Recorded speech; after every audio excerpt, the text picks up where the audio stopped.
O resíduo da construção civil representa de 20% a 70% do volume dos resíduos sólidos urbanos. É muita coisa, né? E uma maneira da gente aproveitar é justamente edificando de novo com esse mesmo material. O muro foi uma inspiração que eu tive com a Leiko Motomura, que é uma arquiteta que fez um projeto, se não me engano era uma bancada, que ela usou o entulho na execução dessa alvenaria, né? Eu achei uma boa oportunidade, eu precisava fazer esse muro, né? Foi uma inspiração que eu tive com a Leiko.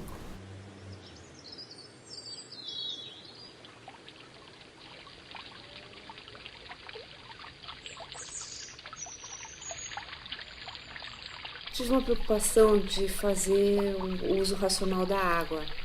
Uma das abordagens que eu utilizei foi a utilização de água de chuva para alimentar torneiras de rega de jardim, para fonte, e usei essa água de chuva também para as bacias sanitárias.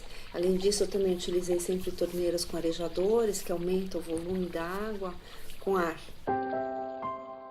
Somando essas estratégias, eu notei uma redução de 20% no consumo de água geral na casa. E para os chuveiros, eu utilizei aquecimento solar de água.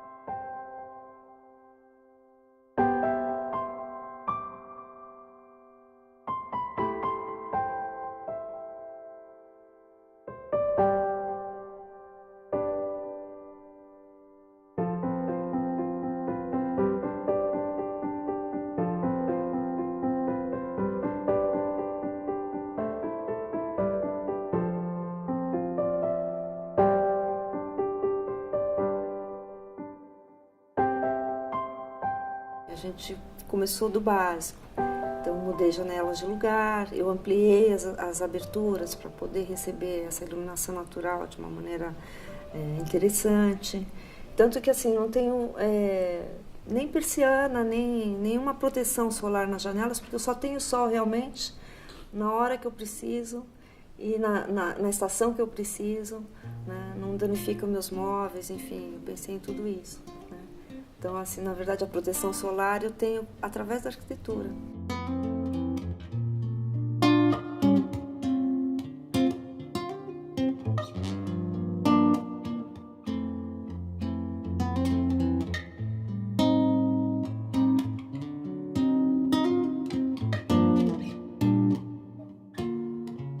Eu nunca gostei daquela cena de ficar trancada na cozinha e a turma na sala, né? Então, desde que eu pensei nessa casa, eu já pensei que a cozinha e a sala deveriam estar voltadas para um jardim no fundo e que tivesse uma ligação total, né, entre esses espaços para socializar o tempo inteiro, né, durante a preparação, durante a refeição e depois também, né. E mesmo essa área externa, porque quando tem bastante gente, vai gente lá para fora e fica todo mundo junto, ou mesmo vai para a sala de estar, com um prato na mão, enfim. O espaço, eu pensei nessa coisa, bastante integrada e tudo, né? E outra coisa curiosa, porque eu fiz toda a instalação para colocar uma coifa. E de repente eu descobri que eu gostava de sentir um certo cheiro de comida passando pela casa. E como eu tenho uma ventilação natural muito boa, mas assim, extremamente eficiente, eu abandonei a ideia da coifa até segunda ordem, assim, é uma coisa assim, eu tenho um prazer de ver esse cheiro voando, sabe, assim, tá na sala, né, enquanto tá todo mundo esperando a comida ficar pronta, eu acho que o cheiro da comida é gostoso de sentir, que vai dando mais vontade de comer, né.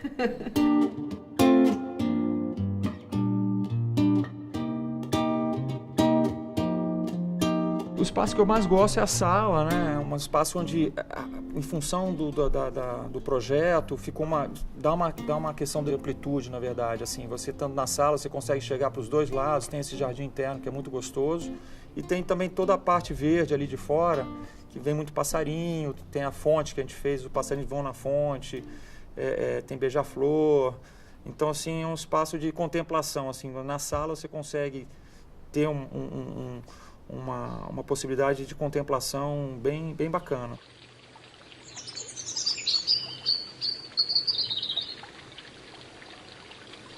Foi dos requisitos aí que a gente colocou da casa ser uma casa confortável, que você possa usufruir dela, né? De uma maneira gostosa, né? E quando as pessoas visitam a casa, eu acho muito legal, né? Ter essa possibilidade de você à noite estar curtindo, por exemplo, o céu de São Paulo, né? A gente até já convidou pessoas aqui e foi um banho de ofurô coletivo. O ofurô é pequeno, mas foi um banho coletivo, o pessoal curtiu, era uma noite gostosa, então dava para fazer isso, né?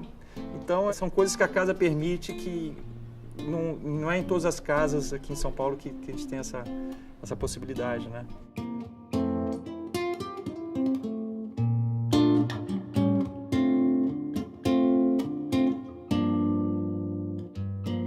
Muitas vezes eu me sentia meio com aquela coisa da casa de ferreiro, espeto de pau, né? Na minha casa é tudo diferente, assim, porque a expectativa que os clientes têm quando eles me chamam, por exemplo, é de fazer uma coisa nova, né? E eu sempre tento trazer com eles alguma coisa do que era também, porque eu acho que a casa tem que ter significado para as pessoas. Então, assim, essa coisa da família, da história, isso faz muito parte da minha vida, né?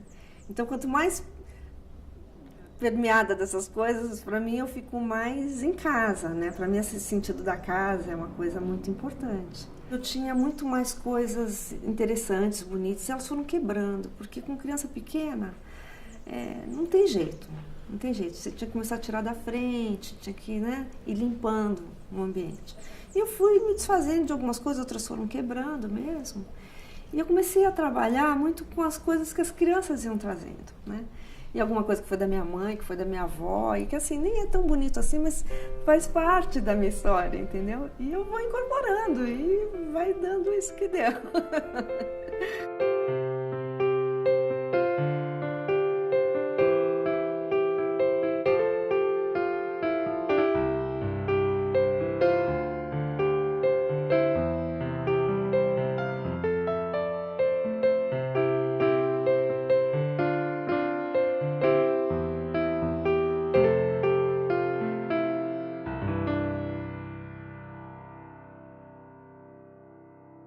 Paisagismo e cada pessoa tu tem que 17. Não, você começa fechado. Começa fechado.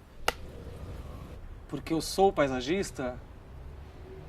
A gente está trabalhando para trazer algo de bom para as pessoas, para a sociedade. Acho que está no DNA.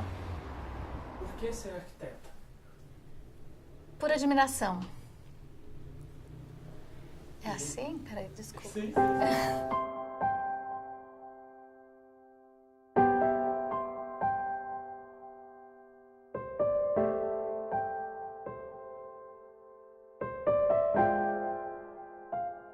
Em 2003, eu descobri a sustentabilidade voltada para a construção civil, né? Como que o desenvolvimento sustentável poderia estar acontecendo, né? No âmbito da construção, do que eu atuava, e como uma discussão um pouco mais consolidada mesmo. E eu resolvi estudar. E eu entendi que sustentabilidade não é de uma profissão só, é uma discussão que não é nem multidisciplinar, é transdisciplinar. Eu comecei a entender o que é essa transdisciplinaridade. Aqui era o palco ideal, porque a casa estava muito judiada, ela tinha 40 anos e nunca tinha sido reformada, então eu tive que fazer toda a instalação hidráulica, toda a instalação elétrica, esgoto, telhado, eu tive que fazer tudo.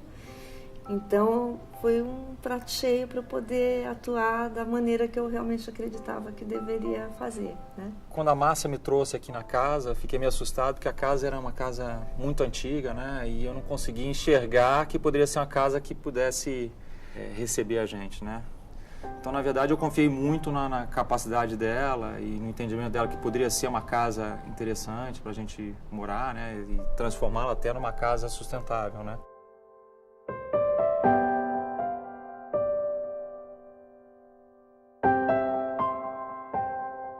Uma das coisas que passou por mim também, que eu quis que fosse assim, é ter as árvores frutíferas, né? Que a gente acha importante poder usufruir do solo, né? Uma coisa que eu gosto muito no paisagismo é fazer com que o paisagismo seja produtivo. O produtivo é de você poder comer, né? De você poder fazer um chá, de você pegar uma erva, né? É bem legal, eu acho isso bem gostoso. Eu trabalho com urbanismo, mas eu não entendo muito de espécies, enfim. Então, assim, o que eu fiz foi aproveitar umas plantas que já existiam, né? Porque eu não queria assassinar as plantinhas, tadinhas. Então, muitas eu replantei, mudei de lugar. Então, o que eu entrei? Entrei com jabuticaba, com pitanga, tem boldo.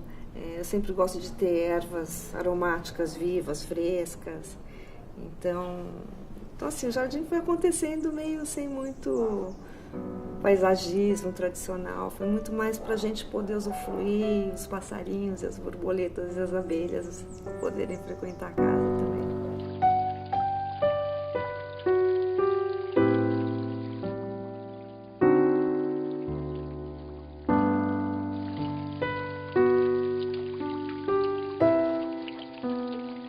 Estava com pressa de poder se instalar logo aqui, né? Tinha um custo do aluguel da outra casa, então a gente tentou ao máximo possível acelerar a obra aqui, né? Chegou um momento que a gente teve que se instalar aqui na casa, né? Mesmo com a obra não acabada. Então foi interessante porque a gente teve que conviver durante um bom tempo com os pedreiros, né? As crianças também conviveram com esse dia a dia da obra, eles acompanharam também parte da obra, né? Então para eles foi bem interessante também para ter essa convivência e o entendimento do que é uma obra, o que é o dia a dia de que a mãe dele, né, convive muito, né, como arquiteta, né? Até foi engraçado porque meu filho veio para cá muito pequenininho, ele tinha, sei lá, 4 ou 5 anos.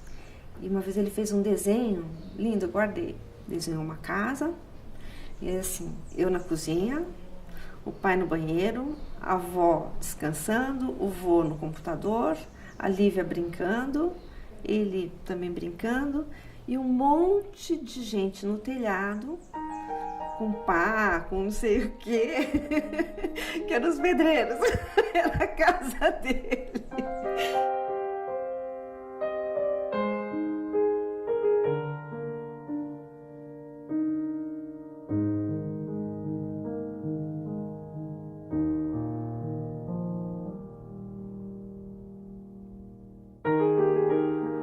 Motainai foi uma palavra que nos foi ensinada, assim, eu e minhas irmãs, minha geração, né, os sanseis, a gente nasceu com essa palavra, né, culturalmente mesmo, quando a gente deixava comida no prato, ou quando, enfim, a gente estava desperdiçando algum papel, qualquer coisa, né, Motainai serve para qualquer tipo de desperdício, então isso ficou bastante marcado em mim.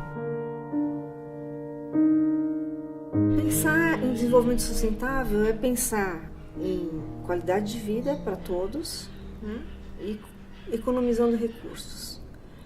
Eu vejo dessa forma, né? E não só para a geração atual, como para a geração futura. E o que isso implica? Implica na gente pensar não só em nós mesmos e na nossa família, mas pensar no planeta como um todo, né? A gente pensar no coletivo muito mais do que no individual. E para mim isso é o que a sustentabilidade está pedindo, né?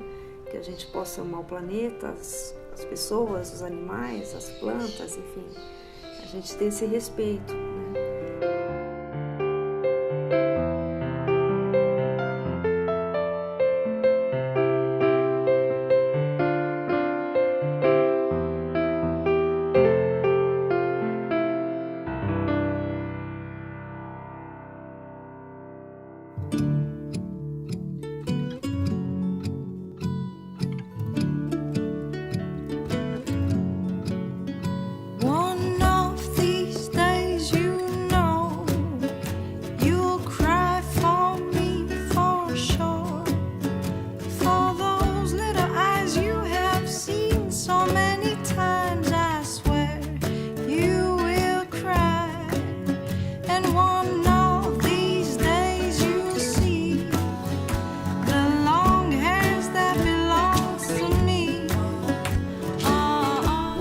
Dela é Erythrina speciosa. Erythrina é o gênero, que vem do grego, significa vermelho. Essa é speciosa, né, que é diferente, que é algo mais raro, que tem algo de estranho nela. Ela até parece um candelabro, né, vermelho, que é um outro nome que ela recebe, Erythrina candelabro, ou suinã, ou mulungu. Então ela recebe vários nomes.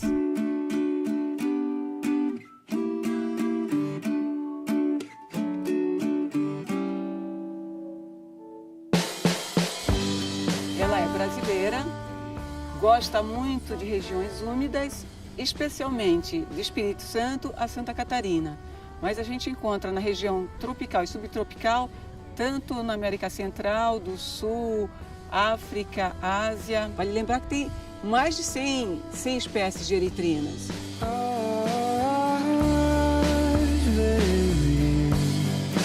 Eu só quero descansar, desacreditar no espelho, ver o sol se pôr vermelho. É uma árvore muito peculiar, né? Ela tem uma folha composta, formada por 3 folíolos em forma de raia. O que todo mundo acha que é uma folha, na verdade é só um folíolo. E a folha é composta por 3. O tronco dela é todo espinhento, né? E a casca vai se contorcendo e vai se destacando. Que os meus alunos falam que parece uma pele de cobra, que vai trocando e vai deixando as marcas, né? Mas pode ser também bastante perigoso, porque depende do jeito que você toca, você pode se machucar. Inclusive, ela é utilizada para fazer cercas vivas, né? Para defender alguma área. Então, onde você quer que as pessoas não ultrapassem, ela pode ser plantada, né? E por conta dos seus espinhos, né? A pessoa já fica meio distante.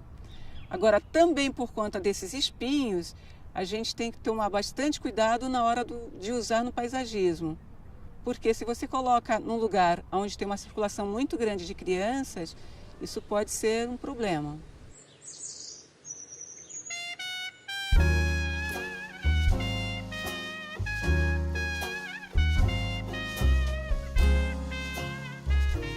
Ela não tem um tamanho muito grande, ela atinge no máximo 5 metros. Como ela tem muitas características bonitas, né? Ela realmente é especiosa. Às vezes só um gramado com uma única eritrina já fica super bonito. Se você for plantar numa área onde é muito seca, né, não pode faltar rega. Se tiver num local um pouco mais alagado, perfeito para ela, porque ela é de mata pluvial mesmo atlântica. Então o ideal é que tenha um pouco mais de água. Fora isso, ela é bastante rústica, sem grandes necessidades. Só manter o solo mais irrigado e adubar de vez em quando para que tenha mais flores.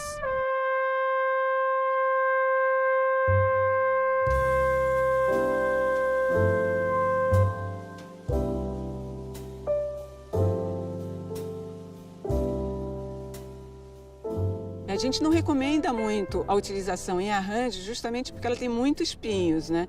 Então, a hora que você vai cortar, tem que ir com muito cuidado, porque senão você realmente machuca a mão. Ela sempre vai florescer no outono e no inverno, e por não terem tantas plantas floridas nessa época, ela se destaca bastante, né? Além de ser vermelha. É um festival de pássaros em cima das eritrinas, né?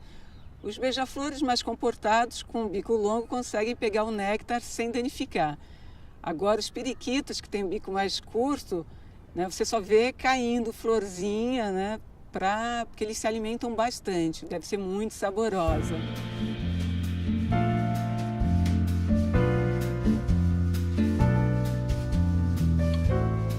As plantas pioneiras, elas vão abrindo caminho para as outras, né? E a eritrina é uma planta pioneira, na verdade é uma planta muito generosa, né? Porque ela vai na frente, é como se fosse uma exploradora, né? Vai abrindo caminho para que as outras possam crescer depois. A eritrina é uma planta decídua ou caducifólia. Isso significa o quê? Que ela perde todas as folhas para depois florescer. Com isso, existe também adubação no solo. As folhas, quando caem no solo, elas acabam entrando em decomposição e acabam se tornando humus, né? E isso vai segurar a umidade, transformando esse solo melhor, possibilitando o crescimento de outras plantas que têm necessidades mais específicas.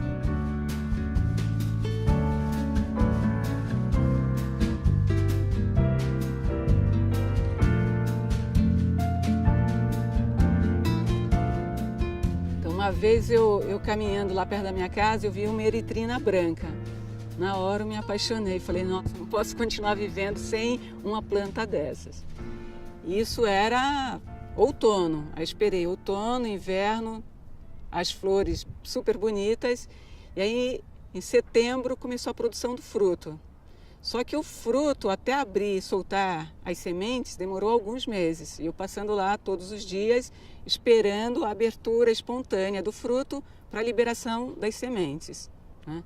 Depois de alguns meses, eu consegui algumas sementes, né? Logo que elas caíram no chão, eu fui, juntei, levei para casa, coloquei cada uma num vasinho e em 20 dias, mais ou menos, começaram a nascer as primeiras folhas. E depois de uns 4 meses, ela já estava grandinha, o suficiente para eu levar pro jardim. E aí eu fiquei super feliz, né? Plantei as mudas todas, esperei 1 ano, 2, 3, já indo para o 4º ano, ela mostrou sinais de que ia florescer. E floresceu. Só que, para minha decepção, nasceram todas vermelhas, né? E a minha hipótese é que ela é recessiva e a vermelha é dominante. Então deve ter acontecido uma polinização cruzada, veio de uma outra planta vermelha, até porque aquela branca é a única naquela região. E aí depois eu tive que voltar no lugar, conversar com a dona da árvore, pedir para tirar umas estacas para poder fazer, que aí por estaca com certeza ia nascer branca. E nasceram.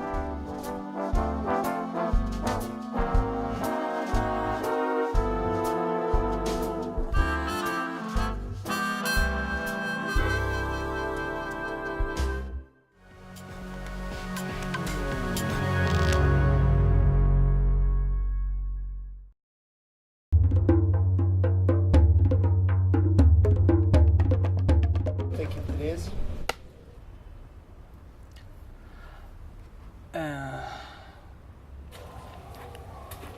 Rapaz, O melhor é realizar o sonho do cliente. o pior talvez é muito trabalho.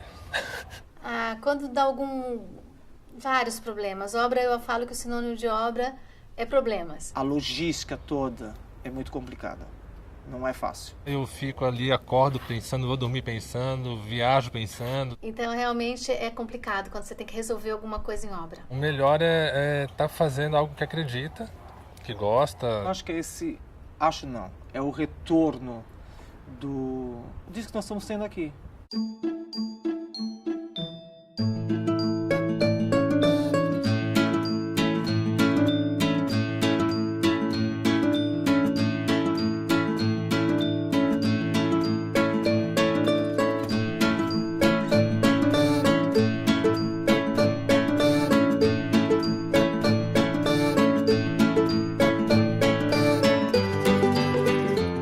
Design de produto, você pode fazer 1 milhão de coisas, né? E eu vi que aquele conhecimento que já estava, que eu já tinha absorvido lá atrás sobre desenvolvimento sustentável, sobre meio ambiente, desde 2000, eu achei que era o momento certo de eu usar isso nos produtos. E aí eu comecei a fazer muito experimento em cima disso, né? Tipo, ir até cooperativas de catadores de lixo, cooperativas de reciclagem, fazer pesquisa em caçamba. A hora que eu estava vindo para cá hoje, na hora da entrevista, eu peguei 3 lâmpadas numa caçamba aqui na rua de trás. Então assim, eu olho dentro da caçamba, vejo se tem alguma coisa que dá para aproveitar e vou trazendo isso para o escritório.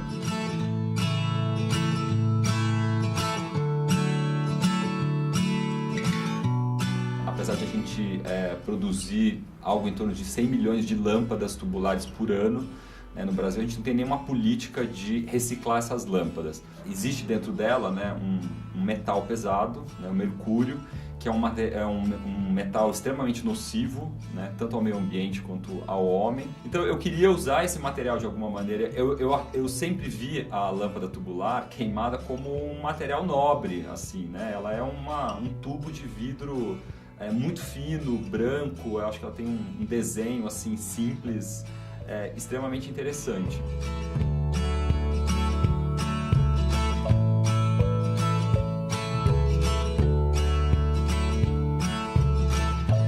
A luminária Flua é um projeto extremamente conceitual. Ela não foi criada para ser uma luminária bonita. Ela foi criada para ser uma luminária que falasse sobre o assunto da maneira como a gente está descartando o lixo que a gente produz. Se eu estou todo dia vendo, se hoje eu coletei 3 lâmpadas, eu acho que todo mundo já deve ter visto alguma lâmpada encostada num poste, dentro de uma caçamba, no meio da rua. Então a ideia era isso, que a pessoa, conforme ela vai achando essas luminárias na rua, ela vai levando as luminárias para casa dela e vai encaixando nesses buracos, formando então a cúpula da luminária. E aí a ideia é transformar esse cara em um agente reciclador.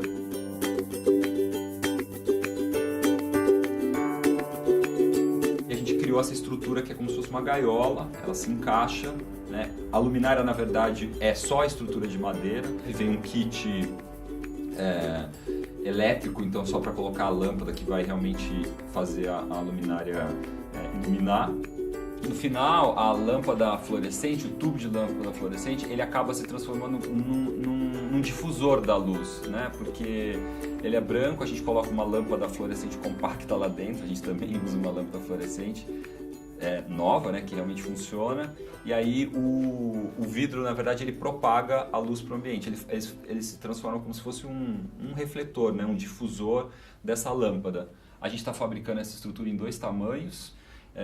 No Brasil a gente consome essas lâmpadas basicamente, elas têm ou 60 ou 1,20 m, né, de comprimento, então a gente fez 2 lâmpadas, 2 tamanhos de flúor, que uma é mais de mesa, tem 60 e poucos centímetros de altura, e essa de chão, que é um pouco mais alta, que tem 1,30 m de altura. E aí a luminária flúor, ela se transformou num projeto copyleft, né? Ela é um projeto que não tem direito autoral, então as pessoas podem fazer o download, mandarem para uma empresa, a empresa faz o corte, né, da madeira, entrega na sua casa, você monta a sua própria luminária.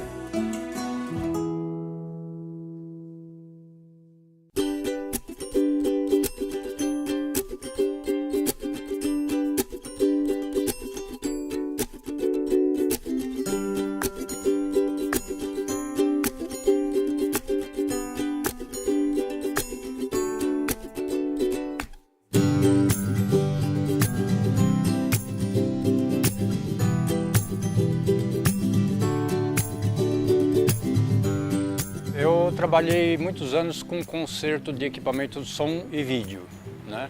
E com as tecnologias novas, esses consertos já não aconteciam mais tanto. Aí eu fui trabalhar numa empresa fora e continuava fazendo alguns bicos de eletrônica, né? E num final de ano essa empresa caiu, me mandaram embora e no mesmo mês me roubaram o carro, que é o que eu usava para fazer bico. E eu não conseguia encontrar emprego, porque eu já tinha uma certa idade também. Aí, o que eu fiz? Eu comecei a estudar formas de não gastar dinheiro.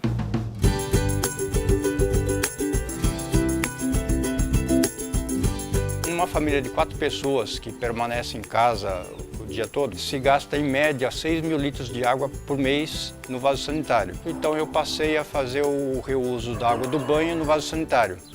Isso foi uma economia muito grande, né? 6 mil litros por mês, é equivalente a 30% da conta de água. E isso me animou muito a trabalhar essas economias, né? A sustentabilidade.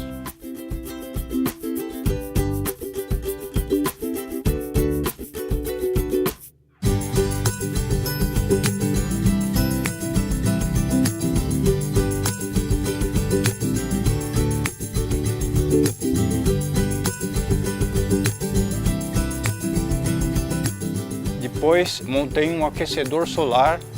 Então o aquecedor solar dá uma economia fantástica de eletricidade, né? O que mais gasta numa residência é o chuveiro elétrico. Com o aquecedor solar pouco eu uso o chuveiro elétrico, né? Só nos dias que não faz sol que eu preciso usar o apoio do chuveiro elétrico. Eu queria economizar mais ainda com água, né? Que eu sou muito preocupado com esse patrimônio nosso que está ficando cada vez mais escasso. E eu queria montar um sistema de água de chuva que fosse viável para qualquer residência urbana poder ter um sistema em casa sem gastar fortuna, sem fazer quebradeiras, fazer buracos grandes no chão. Então eu criei um sistema que eu chamei de mini cisterna, que é usando um reservatório pequeno de plástico, né, uma bombona, em média 200 litros de água, e montei todo o sistema de baixo custo, desinfiltro, separador de águas, tudo para ficar dentro das normas técnicas, de fazer o uso correto da água de chuva. E é um sistema que deu bem certo, porque ele pode encaixar em qualquer canto de qualquer casa, desde que tenha 1 metro quadrado de espaço, é possível fazer a instalação desse sistema.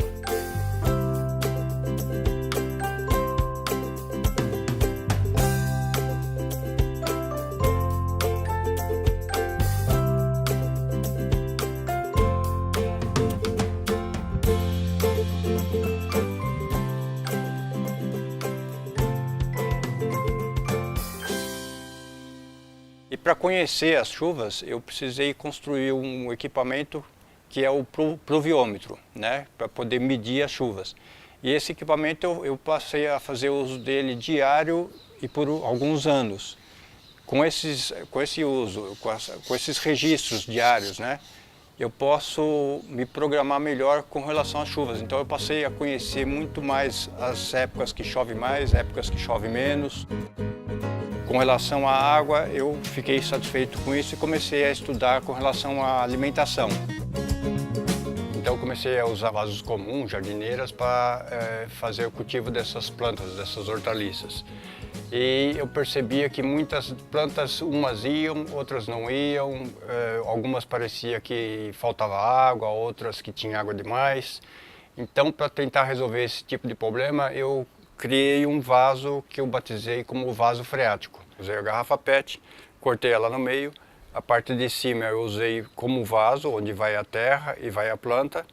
Aqui na boca da garrafa eu coloquei umas forrações, o carpete, pode ser pano, bidim.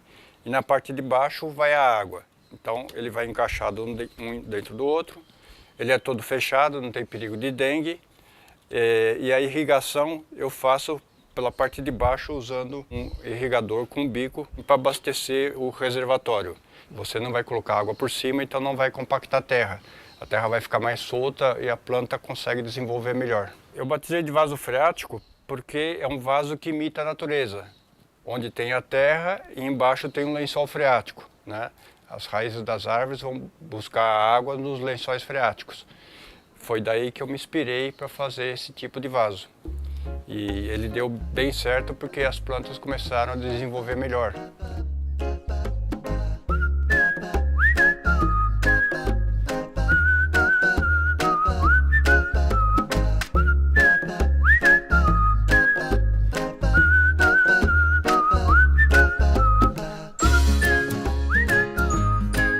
Eu sou criador, eu crio coisas pela necessidade. A princípio foi esse o objetivo, né? Muita gente fala que é o professor Pardal, né? Mas eu não me considero um cientista. Um cientista tem muito embasamento científico. O meu embasamento é no dia a dia, é na prática, né? É fazer e ver o que dá certo e o que não dá certo, né? O que dá certo eu dissemino, o que não dá certo eu escondo. Mas graças a Deus todos os projetos têm dado muito certo, bom resultado. E acredito até que alguns deles dá para fazer um trabalho científico e comprovar a eficiência desses projetos.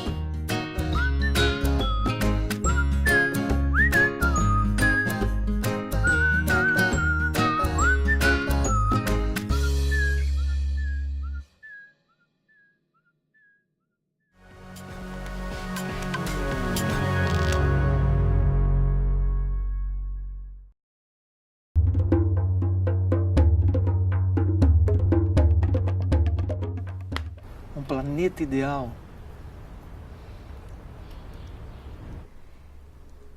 Nossa. Mundo ideal. Eu queria simplificar, senão vai ficar muito grande. Pode ser piegas, mas eu vi o filme de Piaf e numa entrevista dela, basicamente, não foi a mesma pergunta, mas ela encerra a entrevista, que foi a última entrevista em vida, que ela fala que o que move a vida dela, que ela fala que é o amor. Onde eu tivesse um pouco mais de segurança, onde eu estivesse perto, todos pudessem estar perto da natureza, onde pudesse usar a natureza de forma consciente. E Eu acho que o planeta ideal é o respeito e o amor. Tendo isso, não tem diferença. Na verdade, o planeta ele é ideal, né? A gente que talvez não está lidando com ele da maneira como ele merece. ficou ruim? O ser humano esquece e acaba destruindo e não percebendo que vão ter outros que vão vir depois, comprometendo todo um ciclo, toda uma vida aí para as futuras gerações.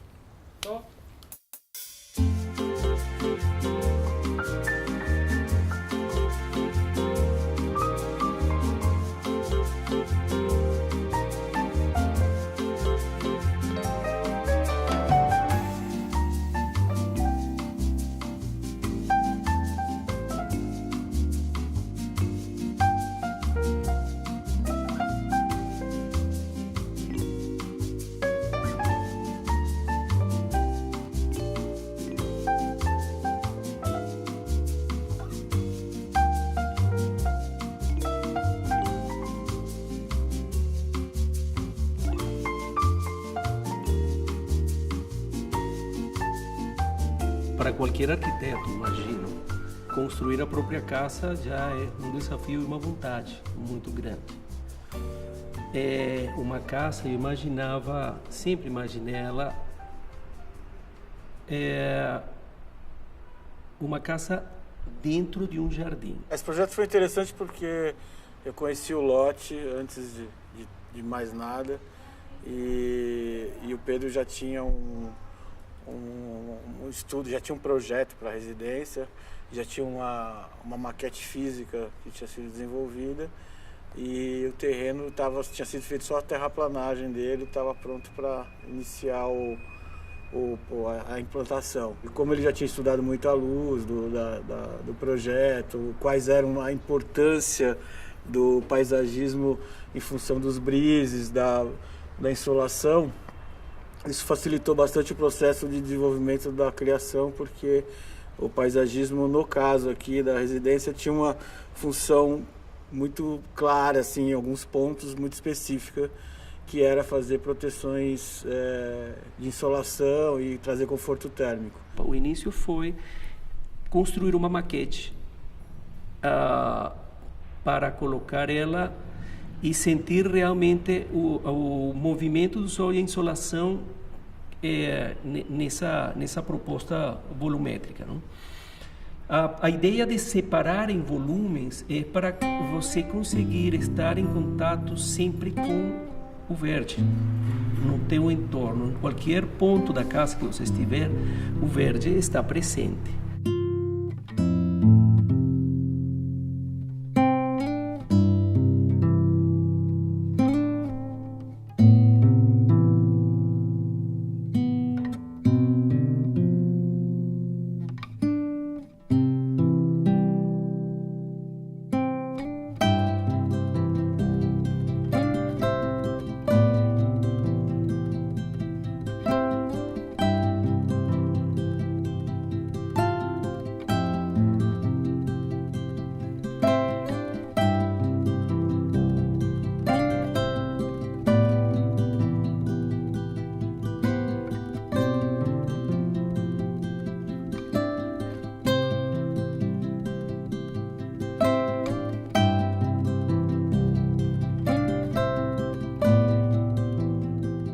Na própria maquete, desde o início, utilizei elementos de vegetação para complementar o trabalho da arquitetura, a proposta arquitetônica. Porque eu queria que o próprio projeto se protegesse direto da insolação, ou seja, eu não queria utilizar tipo persiana e cortina, aquele tipo de elementos que complementam, não? Qualquer residência. Aí na frente o bambuçal faz que o nascer do sol faz a função de uma cortina transparente que permeia a luz, é uma luz muito bonita do amanhecer na sala de jantar, e ela vai percorrendo o percurso do dia inteiro. Na parte posterior, que é o pôr do sol, no terraço, eu tinha o problema de insolação no fim do dia, insolação direta dentro do ambiente, do terraço. Aí a parede no terraço tem 1,5 metro, aquele grande painel, foi complementado com vegetação também para criar uma massa verde de proteção de insolação, porém com ventilação e com a presença agradável do verde dentro de casa. Uma coisa que eu fiz dentro da história era que fosse a gente mora em um país tropical, que fosse um jardim com espécies tropicais. Aí uma amiga me apresentou o Gil, de um link super legal, ele esteve aqui na obra e aí começou a história da criação da área verde em volta do projeto arquitetônico.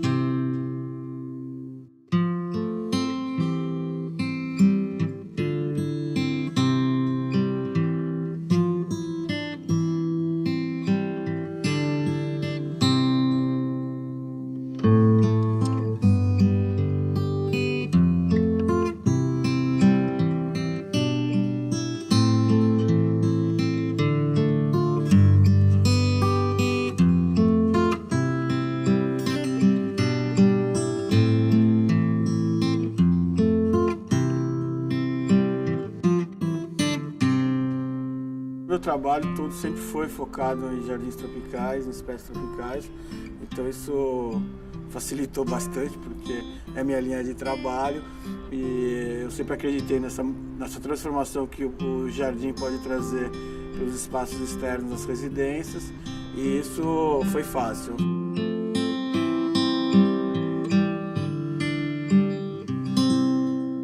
Esses brises e ao mesmo tempo manter uma transparência visual do usuário dentro da casa para o jardim, nós escolhemos os bambus porque isso ajudava bastante, porque ele mantém uma certa transparência e mesmo nas manutenções pode aumentar ou diminuir esse fechamento. Na frente a gente usou os bambus moçôs, que eles chegam a 6, 7 metros de altura e podem ser manejados e aumentar ou diminuir a transparência. Para um jardim interno que tem uma luz e a ideia fosse que tivesse uma folha que refletisse uma luz, nós usamos um bambu variegato e o bambu negro na frente da academia, porque ele é mais exigente em luz e ao mesmo tempo essa coisa do tronco dele ser negro aparece mais nos ambientes externos.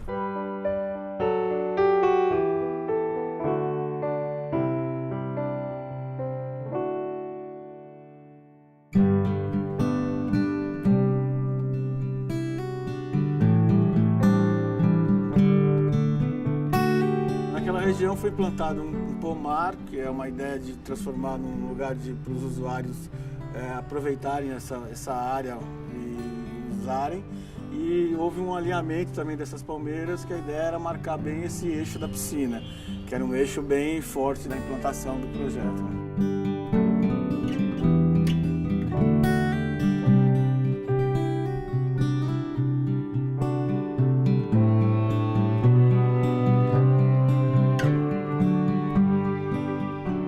Você conhece uma espécie, você sabe o crescimento que ela vai ter, a demanda de espaço que ela precisa, porque ela vai se transformando no tempo. O projeto arquitetônico naquela época ele era onipresente. Você entrava e apareciam os volumes surgindo do terreno, aparecia arquitetura com um gramado e umas pequenas plantinhas em volta, um muro cinza. Você vê hoje, ou seja, nesse processo de transformação, a casa foi tomada pelo verde, eu acho sensacional. É uma transformação brutal, ou seja, agora a inversa, ou seja, ele é um jardim com uma casa no meio.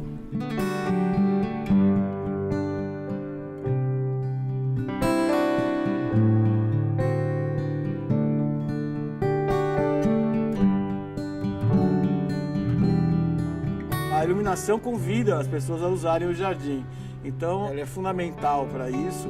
Muitas pessoas chegam só à noite em casa, então, o jardim, só vou curtir o jardim de dia? Não, o jardim bem iluminado, você anda por ele seguramente, ele tem as nuances, é um outro jardim. O jardim iluminado à noite é um outro cenário, é um outro ambiente, e daí que tem os espaços de fogueira que promovem sempre essa integração dos usuários, convida você a sair.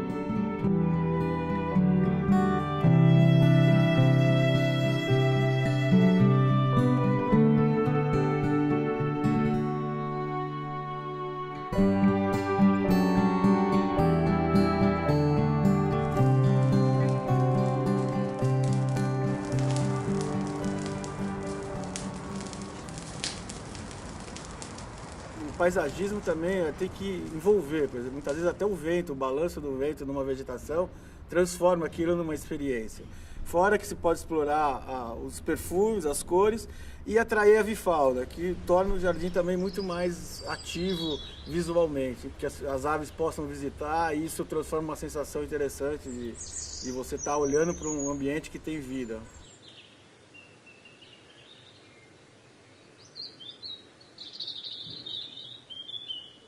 Na minha opinião, o paisagismo ele tem um conceito diferente, aí é um conceito mais oriental, de que ele não foi feito, ele não deve ser feito para ostentar e nem para ser admirado de longe.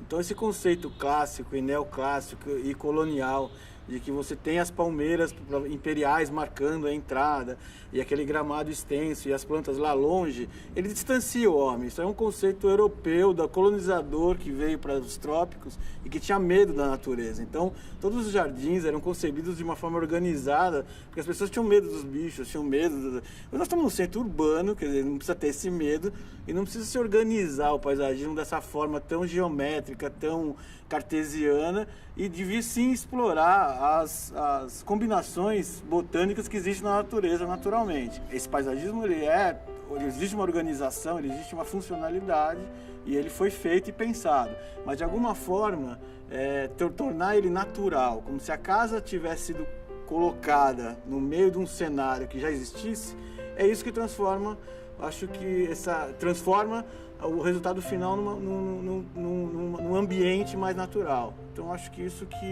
então parece que a coisa foi jogada, quer dizer, parece que aquilo não existe mas existe uma lógica atrás de tudo isso. E eu acho que é o desafio do paisagismo moderno é esse.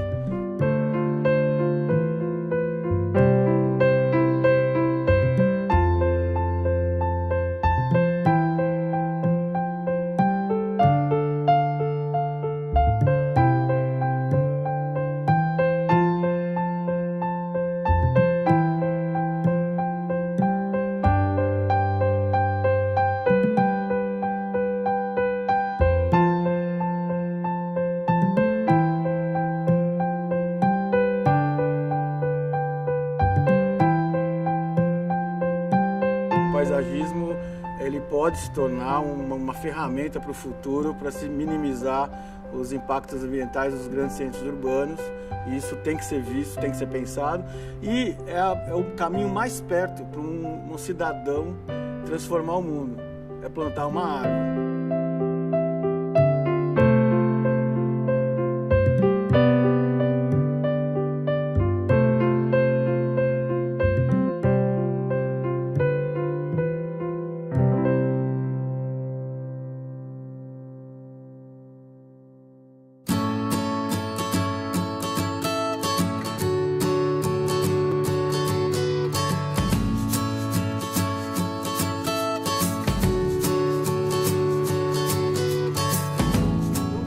Fez, tá lá. Cadê a sua história dentro dessa casa? A gente brinca que é uma forma diferente de viver, porque a casa é toda integrada. As plantas, como a gente, elas precisam de repouso. As pessoas chegavam na minha escola e não sabia de onde vinha a lã. Não há nada que não seja interessante, a não ser a rotina.